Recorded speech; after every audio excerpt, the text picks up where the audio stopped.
So now you know how to use your fitness tracking in order to burn fat and improve your diet.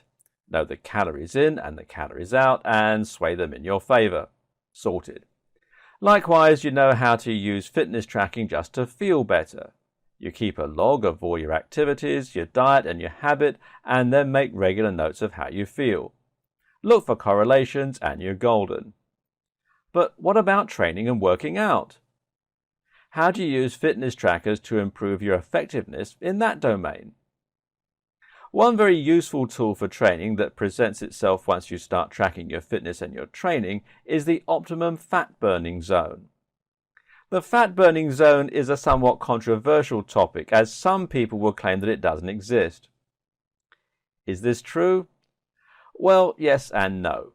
The argument really surrounds the perfect pace at which you should be training in order to burn the maximum amount of fat. And while some people say you need to train more intensively, other people say you should train less intensively. The level that most people tell you to train at is 75% of your MHR. MHR is maximum heart rate, and to get this figure, you just need to take your tracker, heart rate monitor or CV machine of choice, and then train as intensively as you can while remaining safe.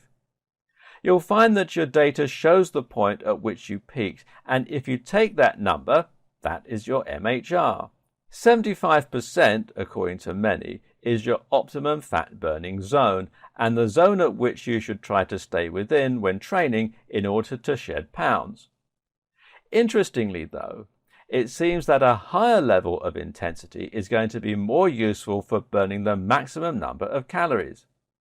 Note here the distinction between calories and fat. You see, it all comes down to the way in which your body burns the calories. When you work out at above 75% of your MHR, you enter an anaerobic type of training, which means that you need energy more quickly than your body can burn it for fuel. That means that the only source of energy is the glucose in the blood, and at this point you've then stopped burning fat and started burning carbs. But that doesn't mean that high-intensity training is useless, because once you exit that high-intensity training, your body will then start to get more of its energy from your fat stores because it has nowhere else to look. This means you actually burn more calories overall and a lot more fat in the long term because you change the metabolism of your body. What counts as high-intensity training? That's about 90 to 95% of your MHR. But of course, not everyone is going to want to train at 90 to 95% of their capacity, as it will pose health risks, especially if you're elderly or have heart problems. For most people, training in the 70 to 80% range is still useful and will still burn a lot of calories. Either way, taking a look at your wrist will let you know how hard your body is working and whether you need to increase the intensity or lower it. Even if you are super athletic, you won't be able to maintain anaerobic exercise for long before you collapse. That's why the marathon isn't sprinted by anyone, but rather jogged. What you can do, though, is to use interval training. This means that you'll be alternating between periods of high intensity and lower intensity. So you might train at 90% of your MHR for about 2 minutes, and then drop down to 70% for 5 minutes while you recover. What's excellent about this strategy is that it allows you to burn more calories in less time without killing yourself. At the same time, it also means that you can use both strategies for burning fat. This is great because it means that you can use the anaerobic type of training in order to remove your blood glucose, and then immediately follow this up with the lower intensity training to burn off the optimum amount of fat. It's a hugely efficient and scientific approach to your training, and fitness tracking really makes this much easier. As an added bonus, HIIT also increases the efficiency of your mitochondria. We won't go into this in detail here, but suffice to say that your mitochondria handle your body's ability to utilize glucose for energy. The more you have and the more efficient they are, the more energetic you become and the more fat your body burns.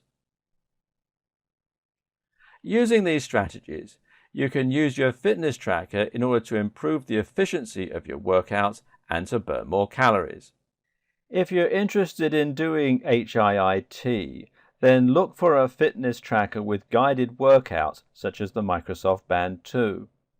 The Microsoft Band 2 is particularly great for this because it includes some workouts for HIIT, etc. that will talk you through the training as you're doing it.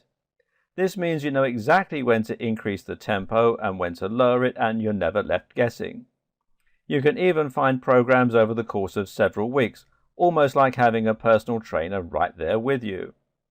But what if you're less interested in burning calories and more interested in building muscle or improving your athletic performance? Guided workouts can help a ton with this too, and can teach you the right techniques to use, such as drop lifts and supersets, while at the same time encouraging the correct form on things like the deadlift. As mentioned, there's also the Atlas Fitness Tracker that promises to be able to monitor your actual technique and reps and sets,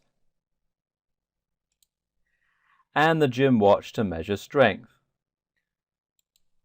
Or you can look at the Move Now, which also promises to be able to provide useful advice regarding technique via a voice in your ear and fitness tracking that monitors multiple limbs.